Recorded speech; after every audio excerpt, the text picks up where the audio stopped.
ทำความเคารพย่อมเสือฟังกระทำตาม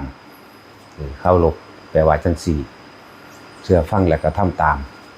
เคารพธรรมเขามาเห็นกรุณาปิดเสียงโทรศัพท์โอ้เพิ่นปิดเสียงไว้สิถ้าผู้อ่านหนังสือบ่ออกมันก็มีรูปสัญลักษณ์อยู่เพิ่นเฮ็ดแบบนี้นอกว่ะยังปิ้งแป้งอยู่บ้านก็ว่าอีห่านี่ก็ได้บาทนี่มันจะไปทางนั้นเด้บ่มีหูบ่เด้แต่ว่าหูหนวกมันก็ต้องมีตาเนาะแต่ว่าซั่นถือว่าทุกอย่างจังว่าถ้าเขาคนที่มีความเคารพในธรรมบุคคลนั้นสิถึงธรรมได้เร็วมันสิตั้งใจใส่เพราะว่าเรื่องธรรมะคือเรื่องความจริงของชีวิตของเจ้าของเองบ่แม่นเรื่องของผู้อื่นเด้อความจริงของเจ้าของเองที่ตัวเองก็ไม่รู้มาก่อนพอได้ยินได้ฟังเพิ่นอธิบายไปมันสิเข้ากับความจริงของเจ้าของเองนั่นแหละมันก็เริ่มเห็นยังเห็นความคิดผิดอันนี้ผิดอันนี้ถูกควรพูดควรทำควรละควรว่างกับสิ่งนี้ควรทำสิ่งนี้ต่างหากนั่นแหละจังว่าให้เคารพยินดีกระทำตามคำว่าบูชาก็ดีบูชาแปลว่ายินดีกระทำตามเด้อแต่เคารพถ้าบูชาก็ดี เฮาบัดนี้หันมาเรื่องหมู่ภิกษุสงฆ์เฮามีแต่ว่าพระกรรมฐานเน้นกรรมฐานก็มีเด้นะเฮาได้ยินแต่ว่าพระกรรมฐานจังซั่นพระกรรมฐานจังซี่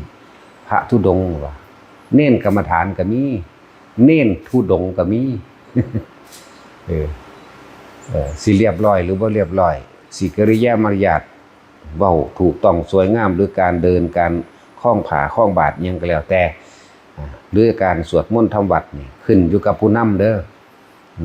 ถ้าผู้นำเป็นจังใดผู้ตามก็เป็นสัตว์คบเสพกับบุคคลเช่นไรนะบุคคลผู้นั้นย่อมจะค่อยคลืบคลานกลืนกินเป็นเหมือนดังบุคคลเช่นนั้นเด้อและจังว่าเฮาเข้ามาในสถานนี้พระหมู่ภิกษุสงฆ์เฮาให้คิดถึงตอนที่เฮาบ่เป็นตอนที่เฮาห่มผ้าบ่เป็นคล้องผ้าบ่เป็นพายบาตรบ่เป็นล้างบาตรบ่เป็นใส่ทารกบาตรบ่เป็นพายแบบใดบ่เป็นให้คิดถึงตัวเองคิดถึงตัวเองตะกี้กูก็บ่เป็นด้นเดาไปเป็นหลายปีบ่มีไผสอนบัดนี้เฮาคิดถึงตรงนี้แล้วนะมีความปรารถนาหวังดีซึ่งกันและกันให้เป็นหนึ่งเดียวกันในหมู่คณะนะเห็นเพิ่นเฮ็ดห่มผ้าบ่งามสอนเลยแนะให้เลยให้คิดถึงอารมณ์ความรู้สึกตอนที่เฮาบ่เป็นห่มจังได๋บ่ฮู้จักบ่มีไผบอกเดาลงตรงเตงไปนะบัดนี้เฮาฮู้จักแล้ว ฝึกหัดให้หมู่ตัวแล้วมันสถานที่ใดที่เฮาเบิ่งตามที่มันอุยุอาญะตรงๆเตงๆยุ่มหยวกยุ่มยางกับผู้อันเป็นครูเป็นอาจารย์มันบ่สอนแน่นอนแล้วบ่สอนบ่สนใจบ่ใส่ใจถ้าเขาเฮ็ดบาตรฝาบาตรขวมปุ้งลงเป้งเลงก็ด่าเขาเบิกนั่นเป็นหยังดูนี่ว่าเด้มันต้องสอนกันอยู่ตะเบื้องต้นอยู่ภายในวัดพี่สอนกันแต่พี่ก่อนที่สิบวชเฮาสอนให้แนะนำให้คล้องผ้าห่มผ้าให้เป็นเด้เอาแล้วเอาอีกสอนแล้วสอนอีกอายุซ้ำนี้นั่นแหละ สายสะพายบาตรมันย่านมันยาวผู้ใดได้บาตรตัวใดไปได้ทะลุบาตรตัวใดไปความสั้นความยาววัดให้กันตัวเองถนัดเช่นไรจักว่าโอ้เฮาถนัดแบบนี้เฮาแบบนี้มันสะดวกแบบนี้ก็เอาจากตัวเองนั่นแหละถ่ายทอดให้เขามูลเน้นๆก็ดีเนี่ยเอามันยาวกว่าตัวนี้ดึงเข้าลัดเข้าเฮ็ดหัดให้สอนให้เฮ็ดแบบนี้นะสวยงามได้บัดนี้เขาเฮ็ดเป็นล่ะนั่นแหละเป็นตะเบิงบ่เพราะว่ามันเป็นแนวเดียวกันบ่ว่าพระบ่ว่าเน้นได้บัดนี้คือกันเลยห่มผ้าสวยงามคือกันมันเป็นที่น่าเคารพศรัทธาเลื่อมใสว่าล่ะมันก็เป็นตัวเน้นสิเป็นพระลูกวัดสิบ่เป็นหรือบ่เป็นขึ้นอยู่กับหัวหน้าขึ้นอยู่กับครูอาจารย์เด้อเป็นจังซั่นครูอาจารย์เอาใจใส่ลูกศิษย์ก็ได้ติดตามคือกัน นี่แหละที่เพิ่นว่าคบกับบุคคลเช่นไรย่อมเป็นเหมือนดั่งบุคคลเช่นนั้นที่มันออกมาจากความเป็นจริงบุคคลผู้นั้นเขามีสมบัติทางใจของเขาสมบัติด้วยเมตตาสมบัติกรุณาสมบัติมุทิตาสมบัติอุเบกขาเขาที่ถ่ายทอดออกจากความจริงออกจากความรู้สึกของเขามันมีความเสแสร้งแข่งขันด้วยมันเสแสร้งบ่ได้โดนดอกคนนั้นน่ะดามเดือนนึงอย่างสูงสุดแล้วมันก็แวกๆซะกันแหละเนี่ยคือความเป็นจริงก็อยากให้ทุกคนเสพซึมซาบเอาความรักความเมตตากรุณามุทิตาต่อกันออกจากผู้เป็นครูเป็นอาจารย์จากกลามีหยังเห็นหยังเป็นอันตรายเฮาก็หยุดกันไว้แนะนำตักเตือนกันไว้บอกสอนด้วยความเต็มเมตตานั่นแหละกรุณามุทิตาอุเบกขาพร้อมแหละแต่ว่าถ้าบ่เป็นไปได้ก็ขับหนีเลยเข้าใจว่าล่ะไล่หนีเลยอยู่นี่ก็มีไล่แล้วได้กลางพรรษาเลยบ่สนคือกันนั่นแหละ นั่นแหละในเมื่อมันบ่เป็นตาเป็นไปได้ก็ต้องเอาออกมันสิเสียหลายกว่าเก่ามันบ่เสียผู้อื่นดอกมันเสียตัวมันเองเด้อหมู่คณะบ่เสียดอกธรรมะนี่บ่มีไผเสียไผเสียตัวเองเฮาก็ขับไล่หนีด้วยความเมตตารู้จักบ่ไล่หนีด้วยความเมตตาถ้ามันอยู่โดนมันสิบาปหนักกว่านั้นผู้อื่นบ่บาปหรอกนั่นแหละเพราะว่าเฮาบ่ได้สนใจคำของโลกปานใดสิเสียสถานที่สิเสียครูบาอาจารย์สิเสียหมู่คณะบ่เสียปานใดหรอกความจริงบ่เสียเพราะว่าเฮาบ่มีแนวใดเฮาเลยบ่มีแนวเสียนั่นแหละไล่ออกไปเลยเสียมันเองมันอยู่นานเท่าใดมันทำบาปหลายกว่านั้นผมบอกก็บ่ฟังนี่นะ นั่นแหละคำว่าพ่อแม่ครูอาจารย์พ่อคือพระธรรมนั่นผู้เดียวกันเด้แม่คือพระวินัยครูก็คือผู้เป็นอาจารย์สอนนั่นแหละพ่อแม่ครูอาจารย์อย่างสั้น หนูว่าเฮาเห็นความผิดพลาดในตนมาก่อนแล้วเฮามาปรับตัวเองหรือเฮาเคยยึดมั่นถือมั่นเฮาเคยทุกข์ลำบากหลายๆอย่างแล้วเฮามาสลัดออกได้เฮาก็อยากให้สิ่งที่เฮาฮู้เฮาเห็นถ่ายทอดให้กับผู้นั้นให้ผู้นั้นสลัดออกได้คือกันนะบัดนี้ทุกอย่างเด้ที่เฮาแนะให้อยู่เดียวบ่ว่าในการสิแต่งโตการคุ้มผ้าคล้องผ้าห่มผ้าใส่ผ้าเวลาก่อนที่สันเข่าจังสิอาหารนี่เป็นของสมควรหรือยังกัปปิยังกะโลหิทางนั้นกัปปิยังพันเตสมควรแล้วจะฆ่าอาหารที่เกิดโดยเมล็ดเห็นบ่โดยรากโดยใบโดยนอโดยเครือเนี่ยอันใดสมควรเฮากัปปิยะออกไปตัวนี้นี่ก็อย่างนึงเห็นตอนที่เฮาถวายอาหารก็เลยอันใดสมควรบ่สมควรมะม่วง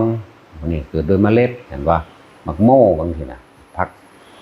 ผักที่เกิดผักบุ้งที่เกิดโดยเครือเห็นบ่ที่เกิดโดยรากที่เกิดด้วยหลายๆอย่างที่ว่ามากให้ทำของสมควรบอกกันแต่เวลาชั้นเขาก็คือกันทุกคนเมื่อเอาอาหารที่ตัวเองลงบาตรแล้วเวลาชั้นก็ต้องทำการพิจารณาอาหารว่าเฮากี่ชั้นเพื่อหยังนะ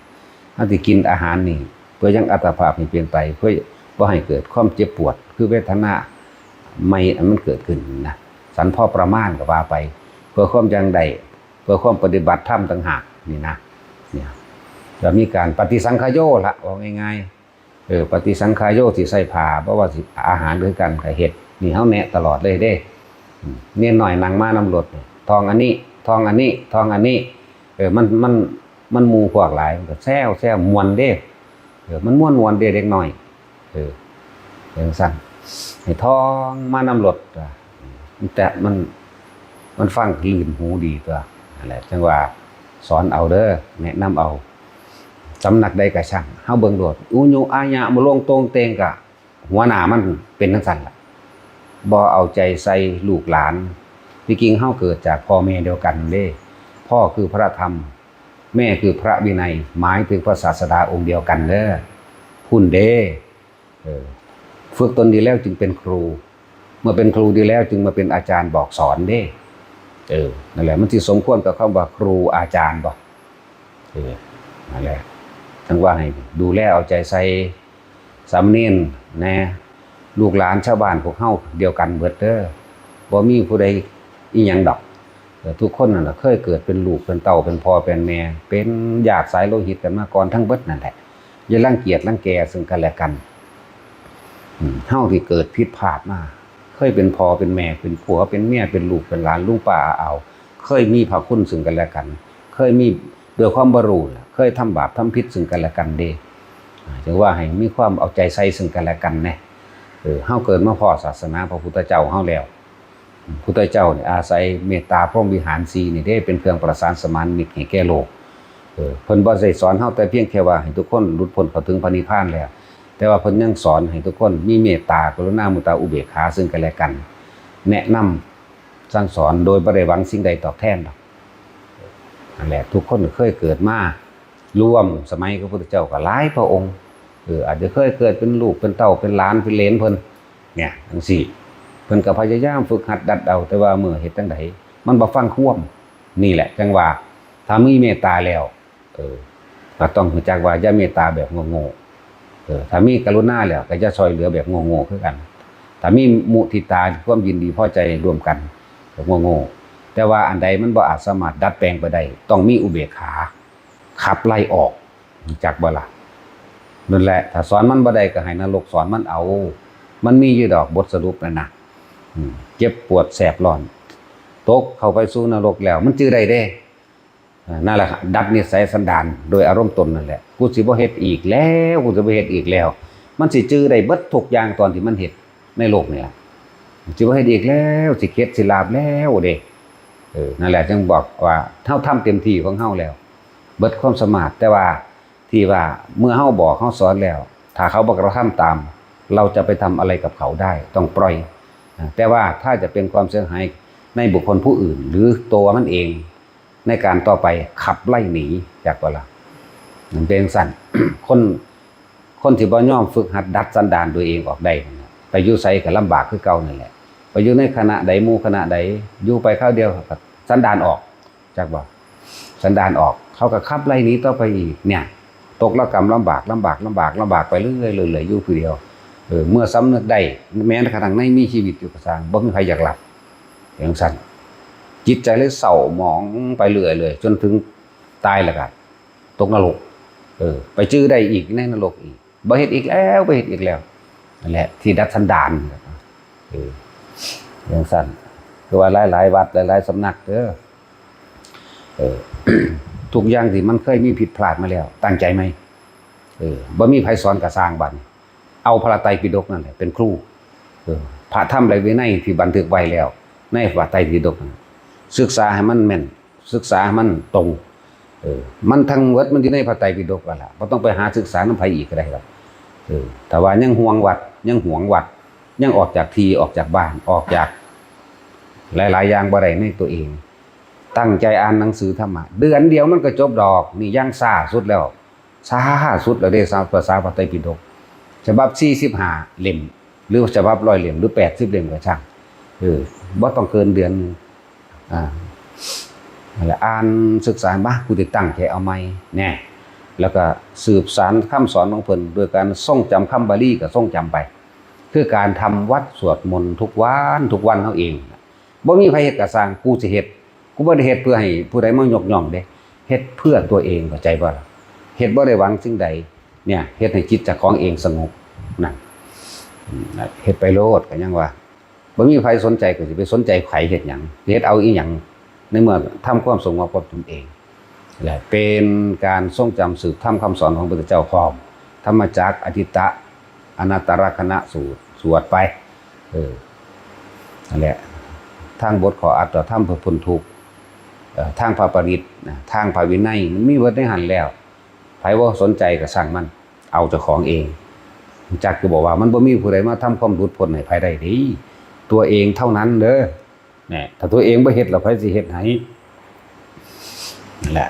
ผิดพลาดมาได้ก็ช่างมันอย่าคิดถึงมันแค่นั้นเด้เรื่องเก่าๆอย่านำมาคิดนั่นแหละวิธีแก้กรรมเก่าแต่คิดถึงเมื่อไหร่ก็เศร้าหมองเมื่อนั้นนะมันมีหลายอย่างคือดอกที่เพิ่นบอกไว้ในนั้นคนผิดพลาดแล้วก็จะเฮ็ดอีกอันใดที่แสดงไว้ก็เพิ่นให้คลายหน้าตัวเองซื้อดอกเพื่อให้มันบ่เฮ็ดอีก จังซี่นะคือการแสดงอาบัติอย่างต่างๆมีหลายอย่างอยู่ดอกทุกอย่างแก้ได้ด้วยธรรมคำสอนพุทธเจ้าทั้งนั้นแก้ได้ทั้งเบิดถ้าผู้ใดเอาธรรมเป็นที่พึ่งนะแก้ได้เบิดแต่ความเกิดที่บ่ฮู้จักว่าเฮ็ดจังได๋น้อกูสิบ่เกิดพุทธเจ้าจังหาวิธีให้บ่เกิดได้วิธีหนทางออกดับทุกข์ดับเหตุแห่งทุกข์สัตว์ทั้งหลายมันเวียนว่ายตายเกิดมานับประมาณบ่ได้ดอกเพิ่นก็ยังฮู้จักวิธีว่าเอ้าเฮ็ดจังซี่ตัวจังบ่เกิดแหมเพิ่นก็ยังมีอะไรแหมภาษาหยังซะมื้อนี้นะจำปัญหาเล็กๆน้อยๆแล้วฝากหมู่เจ้าสำนักทั้งหลายดูแลลูกหลานแน่ดีบ่ดีลูกเต้าแล้วหลานเจ้าของเองอาจจะเคยเป็นปู่เป็นย่าอาจจะเคยเป็นพ่อเป็นแม่ผู้เสียสละชีวิตให้ตัวของมาแล้วเด้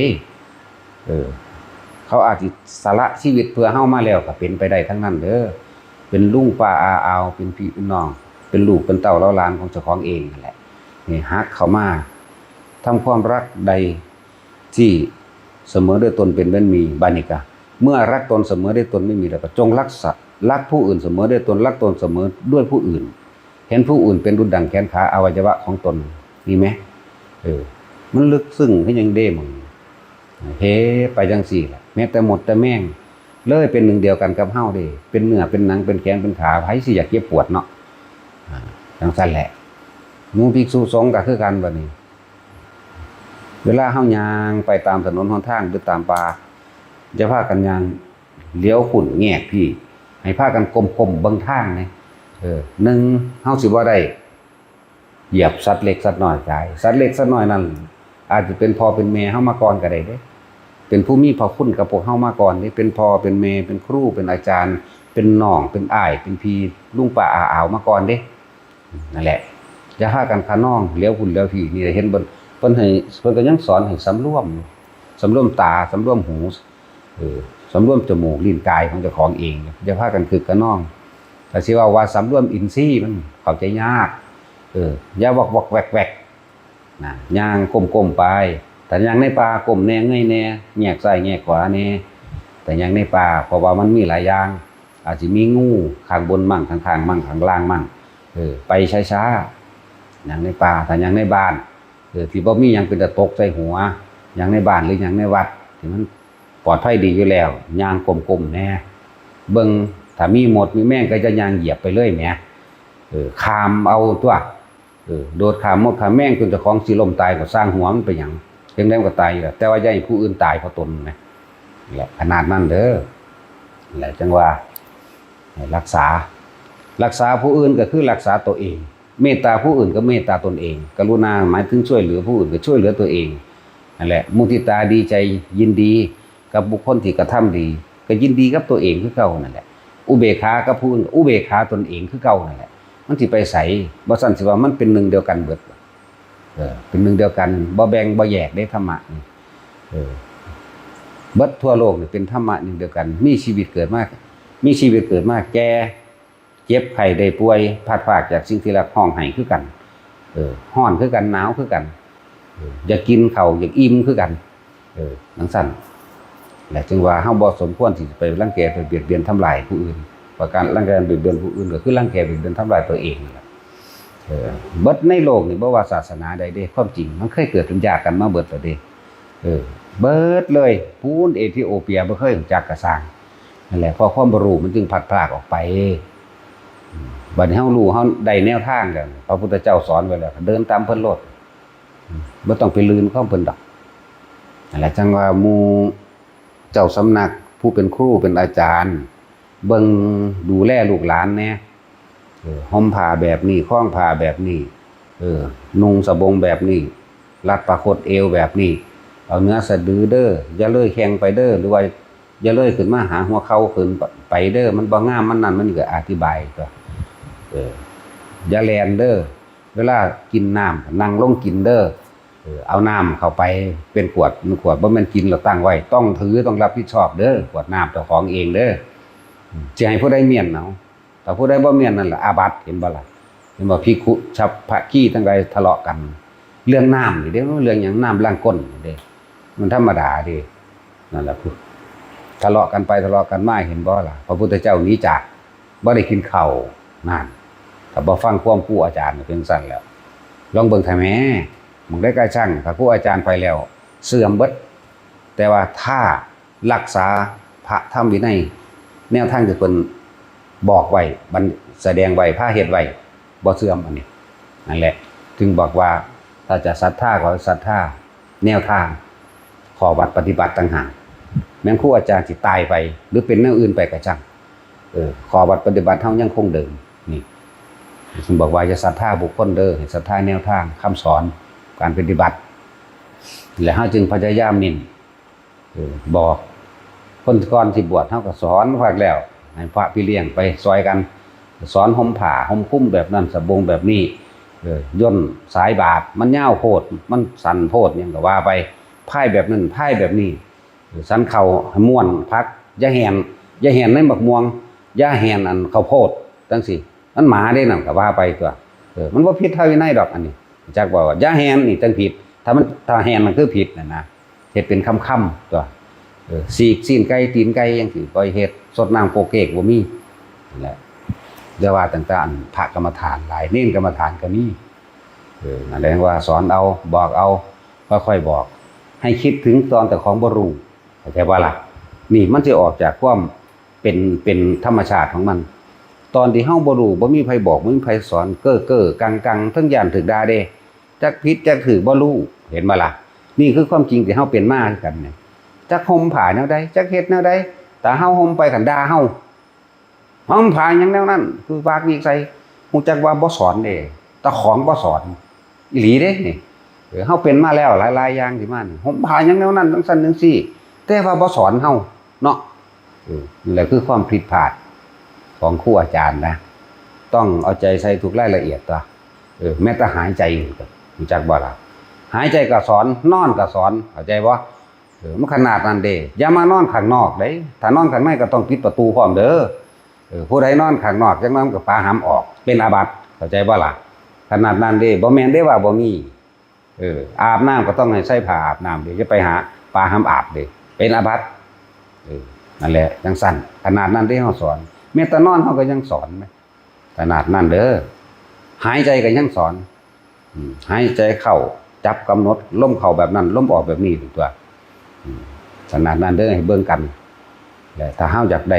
พาดีเฮาดีซะก่อนจักบ่ล่ะแต่ว่าท่านได้ดีอย่าเพิ่งไปว่าเขาบักหากินหัวมึงหลายๆบักนั่นแหละถึงบ่ทันได้บวชอยากสอนพระสอนโคตรพ่อโคตรแม่มด้วยอาบัติอย่างนั้นอาบัติอย่างนี้ป๊ามันมี 3,300 ข้อ50 2,350 ข้อพุ่นอันนี้ก็เป็นศีลอย่างหนึ่งของเธอนี่การเดินไกวแขนอันเป็นไม่สวยงามนี่ก็เป็นศีลอย่างหนึ่งของเธอควรรักษาอัตลักษณะแห่งพุทธะมันอ่านเบิ่งได้ไปหยังแนวนี้เพิ่นก็ยังสอนนุ่งผ้าให้เลยสะดืออย่าล่วงแข้งลงไปลึกหลายอย่าให้ขึ้นมาถึงหัวเข่ามีเบิดได้สอนเบิดเด้พุทธเจ้าเฮาแม่แล้วตอกๆแตกๆเนาะอันผู้อยากว่าก็อยากว่าเด้ว่าหาแม่มึงบอกตาพอนี่มึงก็บ่บวชอยู่เนาะ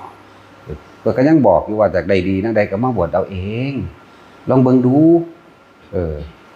มึงสิออกจากเฮือนออกจากเมียมึงได้อยู่บ่บักบ้าอยู่นั่นแหมเนาะพูนย่างไปน้ำเมียแท้ๆยังอยากเชิงคนนั้นเชิงคนนี้อยู่เนี่ยนี่คือความจริงเด้นี่จักมากูก็ออกสื่อกูจะบอกเมียมึงอยู่มึงกี่เคยได้มันจับแขนจูงไปมันเบิ่งอีอื่นเหมือนเด้อสิบอกแต่มันนอนน้ำมึงอยู่แท้ๆเนี่ยอีนั่นมันยังคิดว่ามันนอนกับผู้อื่นพุ่นดิมันเอามึงนั่นแต่ว่ามันคิดใส่หน้าผู้อื่นเด้อขนาดนั้นแหละเอามึงดูมันสิแม่นหรือว่าแม่นวะตาค้อนก็เคยเป็นมาแล้วนี่เนาะนอนน้ำเมียอยู่คักๆเดี๋ยวมันคิดใส่หน้าผู้อื่นพุ่นเด้แม่นว่าแย่ค้อนจะต้องยอมรับเด้เจ้าตัวข่อยบ่ได้เด้อีหลีนั่นแหละเป็นจังซั่นอีหลีนั่นแหละจังว่าม่วนครูบาอาจารย์ว่าเจ้าสำนักใดผู้เพิ่นบวชที่หลังเพิ่นบ่รู้จักหยังเพิ่นบ่ฮู้จักหยังเด้บ่แม่นเอาพระอรหันต์มาบวชแต่พระอรหันต์ก็ยังทำผิดเด้อันนี้ติ่มไปมันบ่ค่อยมีดอกซุมื้อนี้นับก็ได้ซุมื้อนี้บ่พอ100ดอกนับก็ได้บวชอยู่นี่คือเขาเว้ากันเรื่องพระตกนรกเท่านั้นตกนรกเท่านี้มันสิบวชทำใดเบิดโลกบวชเพราะล้านอยู่คน 7,000 กว่าล้านคนนั้นบวชเพราะล้านอยู่คือสิเว้าตัวเรื่องพระตกนรกแต่ มีแต่อยากชนะแท้เนาะคนทั้งตกหลายคนนั้นอีกตัวจังซั่น นั่นแหละผู้บวชก่อนก็แนะนำกันห่มผ้าแบบนั้นห่มผ้าแบบนี้อันนี้ควรอันนี้บ่ควรอันนี้งามอันนี้บ่งามกินน้ำก็ให้นั่งกินน้ำอยู่ในขวดที่เจ้าของถือไปนำกินให้เบิดเด้บ่แม่นเอาไปตั้งไว้ผู้ใดตั้งไว้เป็นอาบัติทุรใจเด้อมันธรรมดาเด้อให้รักษาตัวเองเน้นกับบัตรเด้บ่แม่นว่าบ่บัตรเด้อเน้นก็เป็นได้คือกันเด้เน้นทั้งบ่ได้แสดงแต่ว่าก็ต้องขอศีลคือเก่าว่าไงคือบอกบริสุทธิ์มาขอความบริสุทธิ์ใหม่แหละเน้นก็ดีทุกวันพระใหญ่15ค่ำจังซี่นะจังซั่นล่ะหลายอย่างอยู่ดอกที่ควรเข้ามาศึกษานั่นน่ะแต่เฮาได้เบื้องต้นแล้วมันก็ง่ายๆนึงดอกมีความเห็นถูกต้องดอกง่ายแล้วห่มผ้ากันก็เบิ่งแน่สายบาตรมันยาวมันอุญุอาญะนั่นแต่ก็เบิ่งลูกเต้าเล่าหลานเจ้าของแน่เฮานี่ถือว่าลูกเฮาเบิดจักรวาลนี่เรียกว่าตะโลกเด้เฮ้ยแต่เบิดโลกเป็นคือกูนี่คือสิบ่มีหยังจักอย่างบ่เนาะ ศูนย์บ่เอาพอละ